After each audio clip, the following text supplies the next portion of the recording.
Hi Year 4, so we are looking again at our learning challenge, can you use noun phrases expanded by adjectives and prepositions? This is the third video I've done on this for you now, so hopefully you've seen the other two and you are getting used to this new skill. As always, pause me when you need to, have your topic books ready in front of you with a nice sharp pencil, sitting up straight. I know lots of you are listening into this, so hello out there. Right, let's go. So a reminder of what a preposition is. It is a word that tells you where or when something is in relation to something else. It could also show the direction, location or time of something. So in this paragraph that I'm going to read out to you, there are prepositions to spot. Can you see them? Hello, said the mole, as his little head burst through the soil beside the boy. I'm so sorry to disturb you. Jumping to his feet, the startled boy peered down at the tiny velvet creature, who now stood brushing the soil from his smart jacket. Not at all, the boy eventually replied, a small smile spreading across his rosy-cheeked face. I was actually feeling a bit lonely. So as you can see, this is inspired by Charlie McKeesy's book, the book we're looking at in this topic. So in there are some prepositions, some words that tell us where something is in relation to something else. I want to see if you can spot any. And then I'm going to circle some and we'll see if we found the same ones. So it might tell you when something's happening or where something's happening.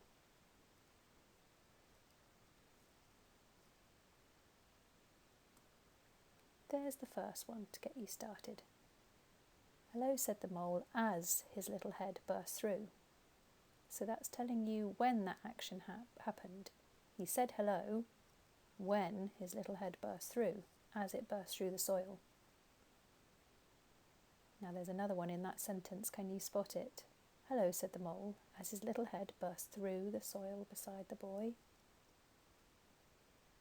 Well done, it's through. Hope you spotted that one. Right, you should have your eye into this game now. Let's look at the next sentence. Oh no, there's one more in this sentence. Hello, said the mole, as the little head burst through the soil beside the boy. Where was that soil exactly? Yep, it was beside the boy. Well done. Right, next sentence together. Jumping to his feet, the startled boy peered down at the tiny velvet creature, who now stood brushing the soil from his smart jacket. I want you to try and write down any prepositions you can see in that sentence. Pause me if you need to.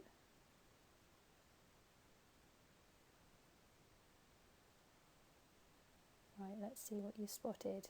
Did you spot jumping to his feet? Did you spot that he peered down at? So we had two in there really. And from his smart jacket, that's where he was brushing the soil. Last sentence, any in this one? Not at all, the boy eventually replied, a small smile spreading across his rosy-cheeked face. I was actually feeling a bit lonely. One in there, I think, to spot. Can you beat me to it? Write that down in your book. Across. Hopefully you found that one as well. So those are all prepositions. Now we learned about those in year 3 and we're practicing them again in this particular skill in year 4 because we're looking to see if we can find noun phrases expanded by prepositions and adjectives. So in our next slide we'll have a look at that. So now we're going to look for the noun phrase relating to each preposition. We want to know what burst through. We know something burst through, but what was it? What was the noun and adjective that I used? Then we want to know what peered down. We know that something peered down, but what was the noun and adjective that did peer down? What did he brush the soil from? And where exactly did the smile spread across? So think about those 4 questions as I read it through again. "Hello," said the mole, as his little head burst through the soil beside the boy. "I'm so sorry to disturb you." Jumping to his feet, the startled boy peered down at the tiny velvet creature, who now stood brushing the soil from his smart jacket.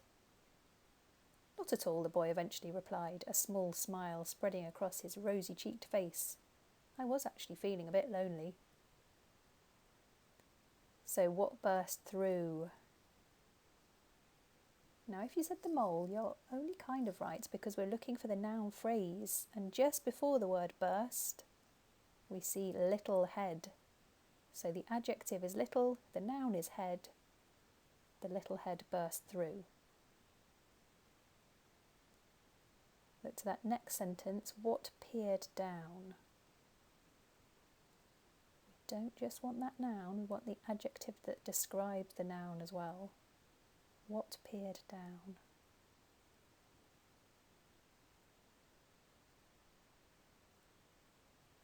Well done if you spotted the startled boy peered down. Later on in that sentence, what did he brush the soil from? He stood brushing the soil from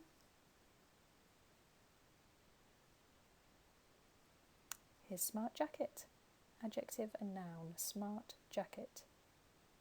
And finally, where did that smile spread across? A small smile spreading across his rosy-cheeked face. So we're describing the face by using the adjective rosy-cheeked. So those are all noun phrases expanded by adjectives and prepositions. Little head burst through the soil. Startled boy peered down. Brushing the soil from his smart jacket. And a smile spreading across his rosy-cheeked face. That's exactly what we're looking for in our writing, this expansion of our noun phrases. So can you use this noun phrase in a sentence of your own? And there's a picture there to help you out, to show you from the boy's outstretched arms. So what exactly was being held from the boy's outstretched arms? Use that phrase in a sentence of your own. Pause the video so you can take your time.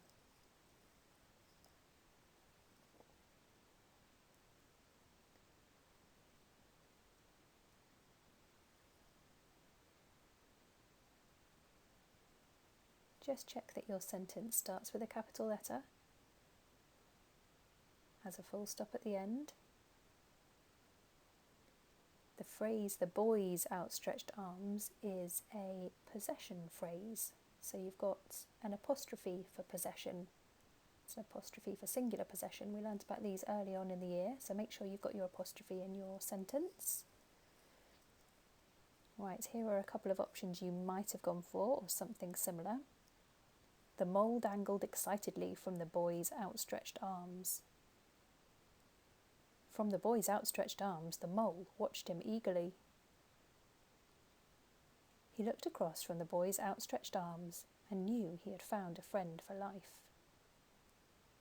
I've made one of my own mistakes there. I haven't put a full stop at the end of that sentence. My goodness, Mrs. Pettifer. But I have used those noun phrases. I've used it in 3 different ways. Now, I didn't ask you to use 3 different ways, but you might have put your noun phrase at the beginning, the middle, or the end of your sentence. And all 3 options are great. And now I want you to try doing exactly that, using your noun phrase in 3 different places, or at least 2 different places in your sentence. At the start, at the end, and maybe in the middle. I've got a new picture for you to look at. And the new phrase for you to use is on the warm, comfortable branch. Now I've called it warm because I picture it with sunlight falling through the leaves onto that branch, making it a really cosy place for them to sit. So try using that phrase first of all like a fronted adverbial, on the warm, comfortable branch, comma, and then finish your sentence. I also want you to use it at the end of a sentence, something, something, something, on the warm, comfortable branch. and you might want to try using it in the middle of a sentence. So you'll have 3 different ways of using that phrase. Pause the video and have a go at that, please.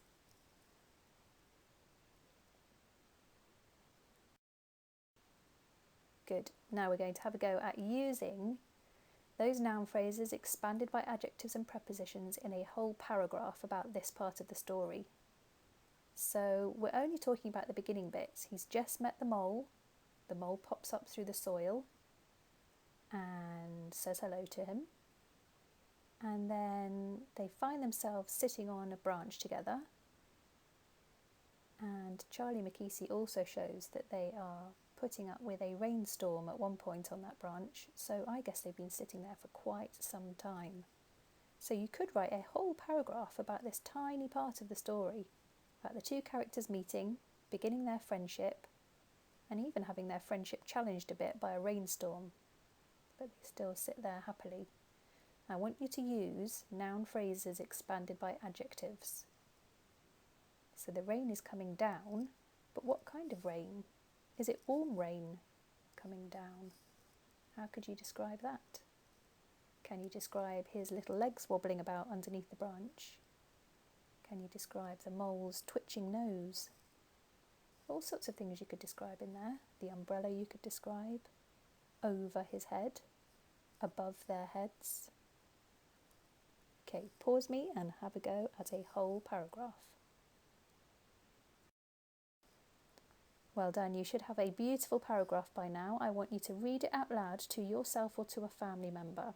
First of all, we should always read our work back to check that we've included the words we thought we had, not missed any out.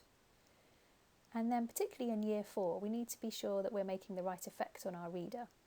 Have you described the boy and the mole in ways that suit their characters? Is there anything you need to do to change or improve your paragraph? I'd say the answer to that is yes. There's always things we can do to improve our paragraph. So maybe get a green and orange crayon, go under everything you love in green and everything you think you could improve in orange, and then make those improvements.